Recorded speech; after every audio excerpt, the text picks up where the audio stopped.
What's going on, guys? Welcome back to the channel. Thank you guys for tuning back in, man. I really appreciate it. We are finally making some progress on the CRV, but before we get started in today's video, I want to give a huge shout out to Josh over at JD Motorsports, man. He sent over a carbon shift knob, man, and this thing is fire, guys. This thing came nicely packaged too, by the way. Multiple thread adapters, so fitment should be a non-issue with this thing, guys. And man, this thing is super nice.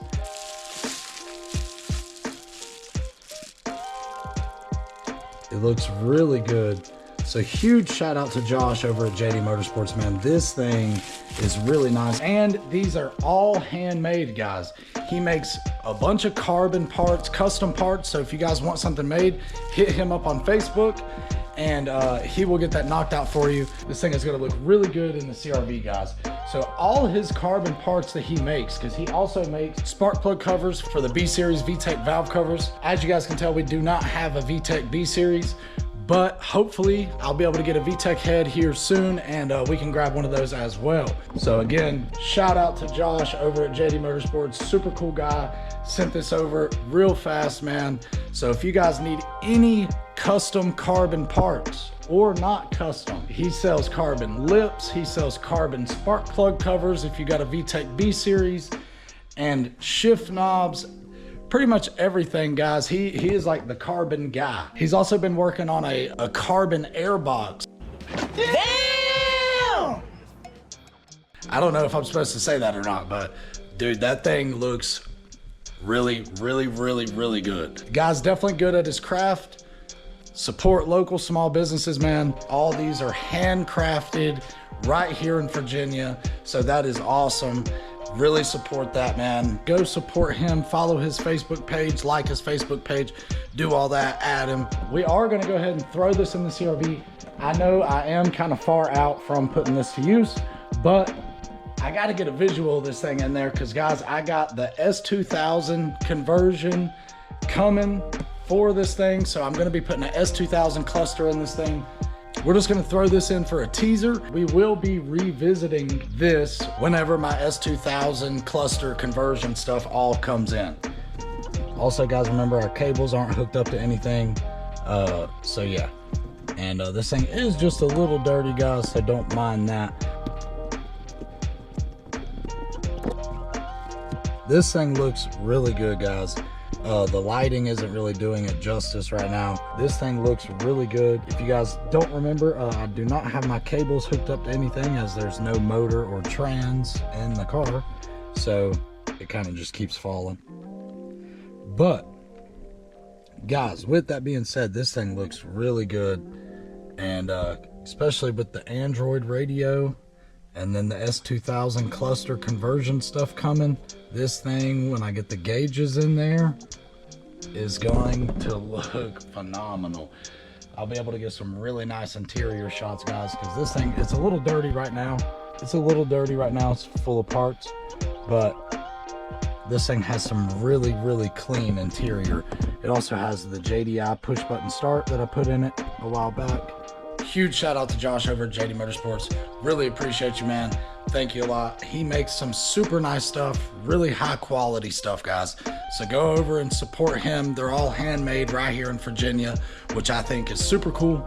Go support that guy, man. Look him up at Facebook. I'm gonna drop his eBay in the description as well, and I'm gonna drop his Facebook in the description, so you guys go check that out. Support him, because he is supporting us.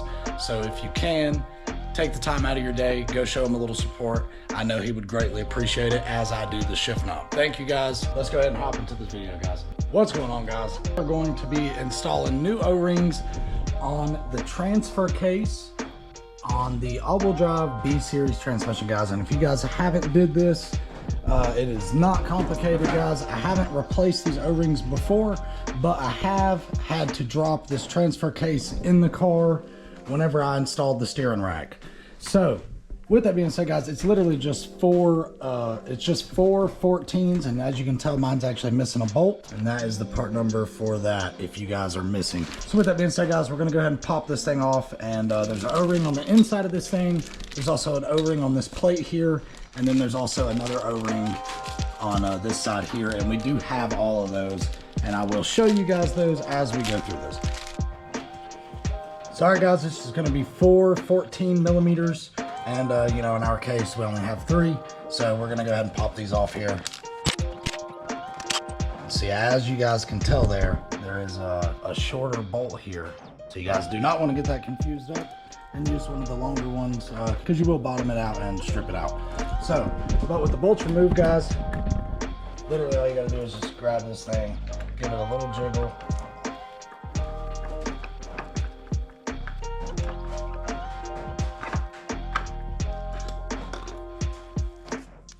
And just like that, can remove it right off of there, guys.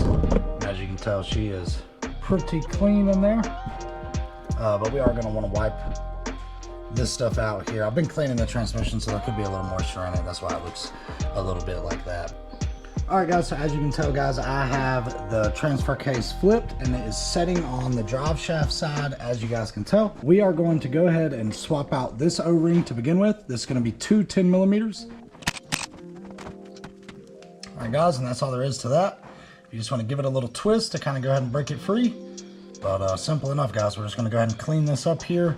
Clean this area up where the O-ring sits. You just want to clean that up. Get you a rag, a little bit of brake clean.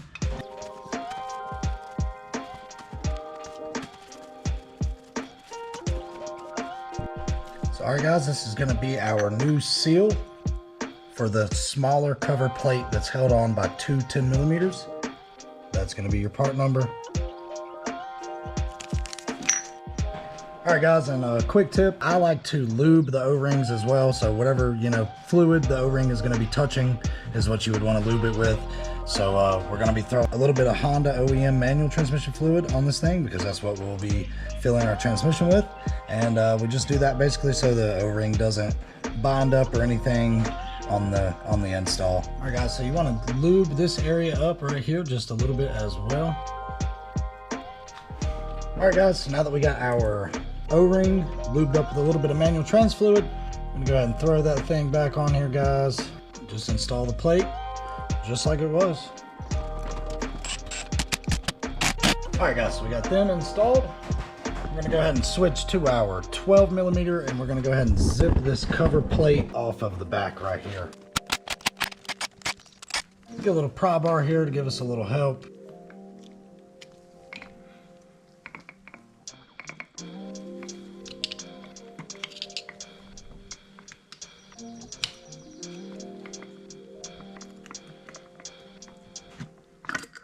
Now that that popped off, you guys can see that this is actually where the bearing sits in there, and she's actually really clean in there, guys, surprisingly. All right, guys, just gonna take a little bit of brake cleaner, just like we did on the other side,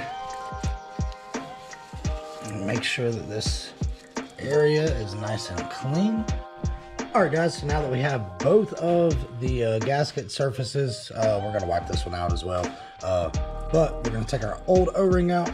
We're just gonna run this towel here in the channel that the O-ring sits in. All right, guys, so we have our new O-ring for the bearing cover plate here, guys.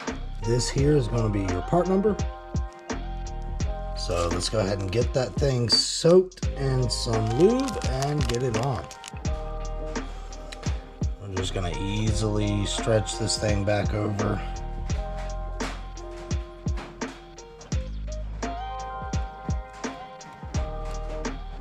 Bam, just like that. Then we're gonna take just a little bit of more manual trans fluid. Since this is the bearing collar here, we do wanna grease this up. So we wanna throw a little bit of manual trans fluid on this, as well as the outside of the O-ring, just so we don't nick it on the install. And I'm gonna take just a little bit more and install some directly over the bearings here. So then we'll just go ahead and install the cover plate here with our 12 mils. Might take a second to get this thing lined up. It only goes on one way. And it's not that way.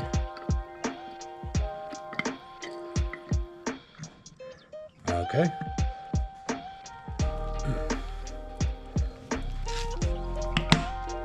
Just gonna install these 12 mils right back in here.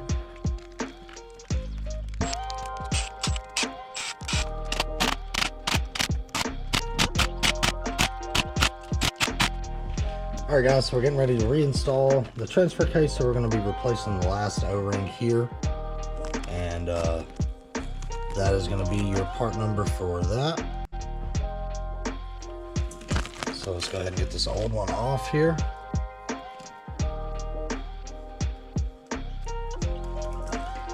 Just like that, guys. We're going to do the same thing. Lube up the seal and where the seal comes in contact with as well, guys. I'm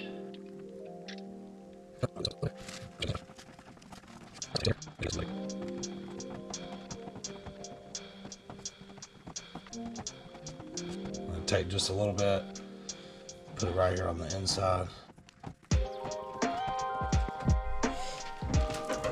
All right, guys, so we're gonna take a transfer case here, drive shaft facing the rear. Slide that thing. You might have to turn it just a little, kind of get it started there, and there she goes. And there she is. So we're going to take our shorter screw and go ahead and put it right here, since we know that that's where it goes, and our 2 bolts.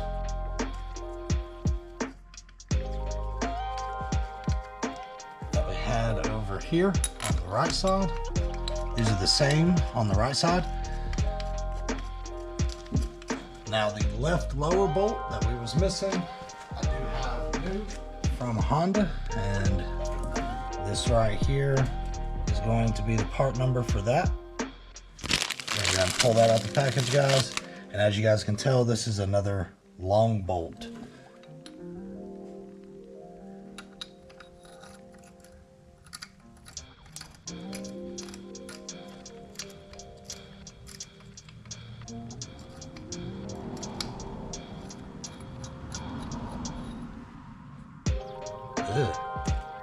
Let's blow out that bolt hole really fast. That's disgusting. Let me go ahead and tighten up these other bolts so that we don't get a bunch of that nasty stuff potentially on the O-ring before we get it clamped down here. So let's go ahead and snug these up here.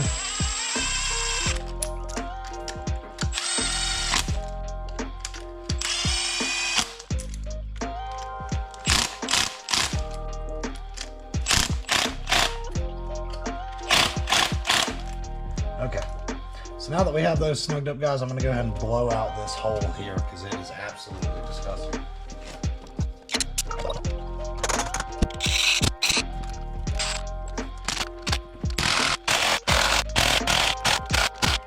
Alright guys, so we have our transfer case reinstalled.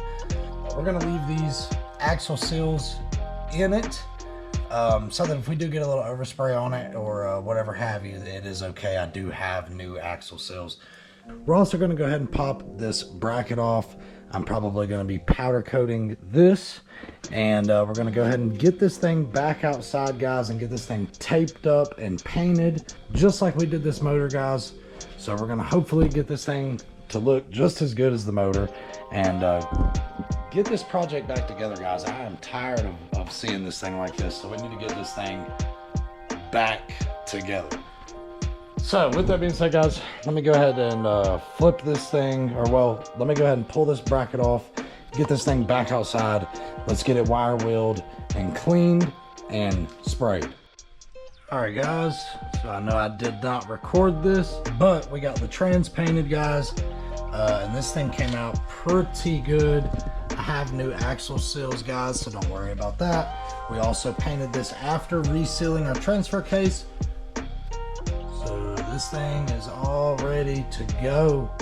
I do have a couple other things I still got to do before we start putting this thing back together. I did go ahead and get some of these brackets and stuff sandblasted.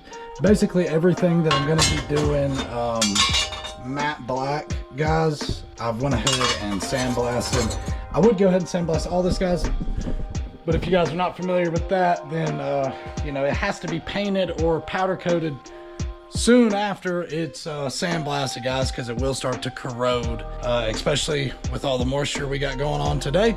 That we're going to be doing in gloss black.